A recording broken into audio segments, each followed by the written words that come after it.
Oh, no, this is a good one. Stop Killing Games gains ground on official EU response.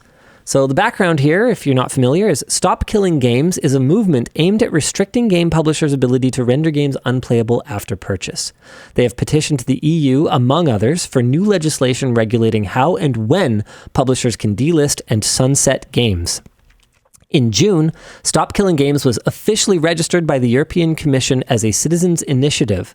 Now, if organizers can collect 1 million statements of support from EU residents within the next year, the EU government will be legally obligated to make an official response. This is very cool. I think they'll get it too. 2 members of the EU Parliament. Well, if we can do anything about it, darn right they're going to get it. They're only going to get it if you guys listening to this do sign. Don't hear me say like, I think they'll get it and not do something. Yeah. I'm saying I think they'll get it because I'm thinking that you will support it. 2 members of the EU Parliament have submitted questions to the European Commission for clarity on whether consumers should be protected from these kinds of publisher actions under existing EU law. The Commission's response basically boils down to, it's possible but currently untested that if games EULAs are unfair, they might be unenforceable. Consumers should be compensated if a service or supply of a good is cut off before the end of its agreed contract. However, these kinds of decisions probably need to be made first by member states before EU regulators take action. Is the quote here. The question of whether destroying games post-purchase is legal has reportedly been escalated to a high level in the French bureaucracy. So this is pretty exciting. I was worried this wouldn't gain any traction whatsoever, but it seems like there's a little bit of snow, just a few flakes of snow, maybe moving, maybe not rolling yet, but moving. Is there like a sign up form to sign this now or something? I can't find anything personally.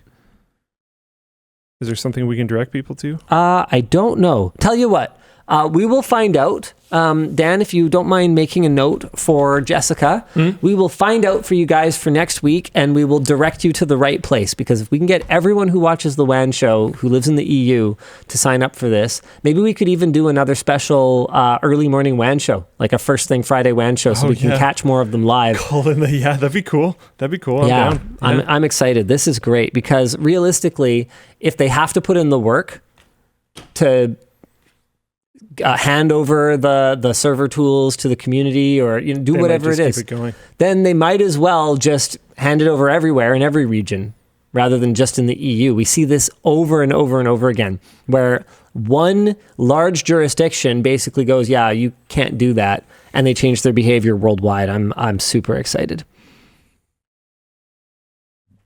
Zombie blogs rise from the dead to commit plagiarism. Didn't we talk about this? Oh, we talked about sort of this last week. Not quite. The unofficial Apple weblog, which was closed by AOL back in 2015, has Weblog, whatever it is, has apparently been revived as a platform for AI-generated articles under the byline of its former writers. The articles are blatantly plagiarized, having barely been changed from the original source. Likewise, the writers' bios and profile pictures are AI-generated. Some of the stolen names have been changed to generic names after the original writers threatened legal action. The domain's new owner, Web Orange Limited, doesn't appear to have also purchased the site's old content, and instead claims to have had its staff meticulously rewrite that content based on archived versions available on archive.org. Web Orange is apparently based out of Hong Kong and also owns a few other revived old sites, such as iLounge, which is also now posting low-quality AI-generated articles under the supposed byline of human beings. Okay. I think that's it, other than the FTC says most websites use dark patterns, in a big surprise to everyone who's ever tried to unsubscribe from anything. Apparently that we don't have to get Jessica to do the work. It's not live yet. Oh, okay. It's coming, but it's not there yet. And apparently Canada's doing this too, maybe, question mark? Well, that would be exciting.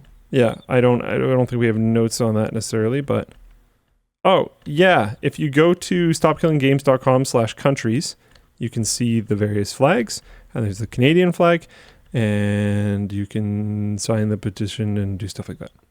Very cool.